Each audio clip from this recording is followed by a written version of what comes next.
जिलापाल ऑफिस रे महिला उत्पात निजक जिलापाल कही संबलपुर प्रशासन को नचाइले बरगढ़ महिला जहां को काबू करने को 2 घंटा काल नाकेदम होईछि पुलिस। एभली दृश्य देखा मिली संबलपुर जिलापाल ऑफिस रे। आज सकाळ 10टा समय जिलापाल ऑफिस रे जड़े महिला पहुंची मो चेम्बर केउठी बोली पचारिथिले। कर्मचारी माने चिन्हि न पारिबारु निजको जिलापाल परिचय दे चैम्बर केउठी बोली कहिथिले। केवल एतिकी नुहे कर्मचारी को एते बड़ बड़ चौकी किए देला बोली प्रश्न मध्य करथिले। तेबे महिला जनक परिचय जानि न पारि जिलापाल ऑफिस रो कर्मचारी माने टाउन पुलिस को खबर देथिले।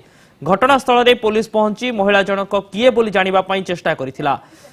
हेले पुलिस को देखी नकली जिलापाल रागी जीवा सह मते काहीकि सैल्यूट कले नाही बोली ओलटा पुलिस को प्रश्न करथिले। महिला को आयत्त करी परिचय जानिबा पई पुलिस को 2 घंटा लागिथिला। तेबे शेषरे तांकर मोबाइल फोन जोगे पुलिस तांकर परिचय जानिछि। से बरगढ़ अंचल होइतिबा बेले तांक मानसिक विकृति थिबा जणा पड़िछि। पुलिस को जरिया रे महिला को परिवार को हस्तांतर करा जाइछि। 2 मास लीव रे थिली संबलपुर कलेक्टर मु 2 मास लीव रे थिली। 2 मास हैला एटा लीव रे थिली। आज मु जॉइन करबी। आज बरगढ़ कलेक्टर रे जॉइन संबलपुर कलेक्टर रे जॉइन करबी। आ घरटा होची हमर बरगढ़ को जगह बरगढ़ टाउन रे।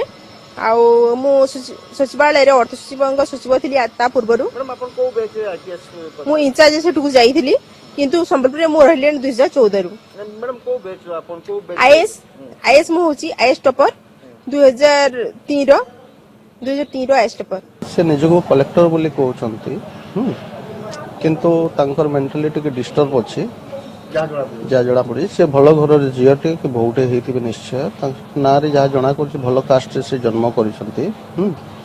तांग मधुस्मिता होता बोली कहउचंती। से कहउचंती तांग घरटा होछि बरगढ़ रे टाउन भितरे किंतु by publication in any notices जदि तांकर घर घरे किए जदि खबर पाते तांको नै भल हबो।